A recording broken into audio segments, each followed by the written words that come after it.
ঢকুৱাখানাৰ পলাতক আছামী সুনীল গগৈৰ সন্ধানত অভিযান চলাই চিআইডিয়ে ন তথ্য সংগ্ৰহ কৰিবলৈ সক্ষম হৈছে। সুনীল গগৈ পলাতক অৱস্থাত আছে। উদ্ধাৰ কৰা মৃতদেহটো আছিল জাহাংগীৰৰ, কিন্তু জাহাংগীৰৰ মুণ্ড এতিয়াও উদ্ধাৰ কৰিব পৰা নাই চিআইডিয়ে। ঢকুৱাখানাত বাহৰ পাতি থকা চিআইডিয়ে বিভিন্ন উৎসৰ পৰা পোৱা তথ্য অনুসৰি সুনীল গগৈ এজন আহোম সম্প্ৰদায়ৰ নেতাৰ সৈতে অৰুণাচলৰ পাছিঘাটত আত্মগোপন কৰিছে। সেই ব্যক্তিজনে বিভিন্নজনৰ সৈতে ফোনত কথা পতাৰ ৰেকৰ্ড ট্ৰেক কৰিবলৈ সক্ষম হৈছে চিআইডিয়ে, কিন্তু সুনীল গগৈৰ অৱস্থিতি এতিয়াও নিশ্চিতভাৱে চিআইডিয়ে ক'ব পৰা নাই। এইবাৰ এই হোটেলখনলৈ মন কৰক। গোগামুখ চাৰিআলিৰ এই হোটেলখনৰ নাম পূৰ্ণিমা। শুনি আচৰিত হ'ব, ঘটনাৰ আগৰ নিশা সুনীল গগৈয়ে এই হোটেলখনত কটাইছিল। এই হোটেলখনৰ 102 নম্বৰ কোঠাত বাহৰ পাতিছিল পলাতক আছামী সুনীল গগৈ। 30 আৰু 31 জুনত পূৰ্ণিমা হোটেলত কটাইছিল সুনীল গগৈ। ৰহস্যজনকভাৱে গোগামুখৰ হোটেলত বাহৰ পাতিছিল সুনীলে। এই বিষয়ে কাকোৱেই জনোৱা নাছিল সুনীল গগৈ। 30 তাৰিখ আৰু 31 তাৰিখ আছিলে। 31 তাৰিখ নিশা নাথাকিল, 30 তাৰিখ থাকিল মানে মোৰ ইয়াত। 30 তাৰিখৰ আপোনাৰ সন্ধিয়া 5:30মান বজাত তেখেতে আহিছিলে ইয়াত। তাৰপিছত তেখেতে ক'লে এটি ছিংগুল ৰুম আছে নেকি? মই ছিংগুল ৰুম এটা দিলোঁ। ছিংগুল ৰুমৰ প্ৰাইচটো 800 আছিলে। 800 তেখেতে দি মেলি ৰুমত আছিলে।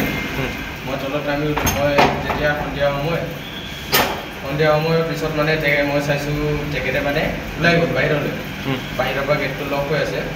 তাৰপিছত মই আপোনাৰ ভাত খাব গুচি গ'লোঁ 8:30 বজাত। ভাত খাই মেলি ঘূৰি অহাৰ পিছত মই ৰুম চেক কৰি চাওঁতে তেখেতে ৰুমতে আছিলে। ইতিমধ্যে হোটেলৰ কৰ্মচাৰীক জেৰা কৰিছে চিআইডি। চিআইডিৰ জেৰাত কৰ্মচাৰীয়ে বিতং তথ্য সদৰি কৰিছে। 30 আৰু 31 জুনত হোটেলত সুনীল গগৈ কিদৰে আছিল তাৰ তথ্যও সদৰি কৰিছে হোটেলৰ কৰ্মচাৰী।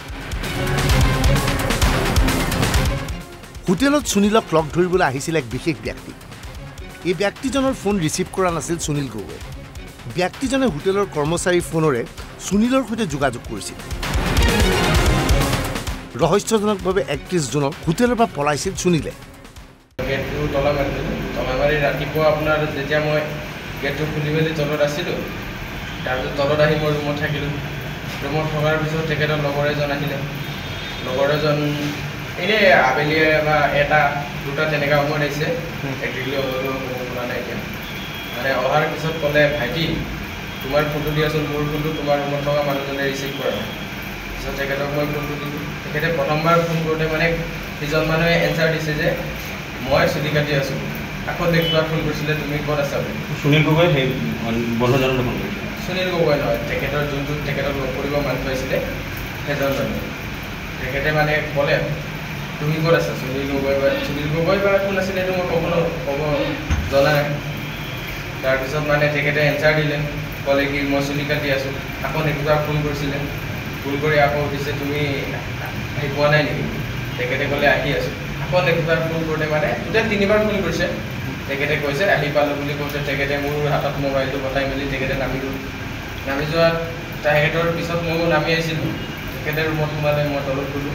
তলত যোৱাৰ পিছত আবেলি সময়ত মই ৰুমটো চেক কৰিব আহিছিলোঁ।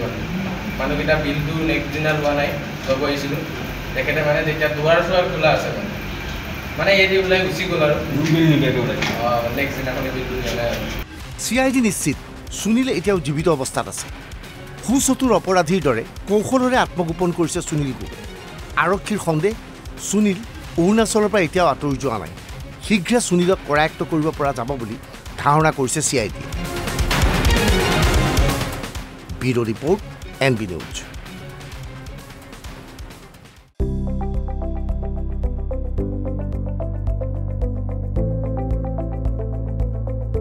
NB নিউজ, সহজ সৰল ভাষাত নৱভাৰতৰ কথা।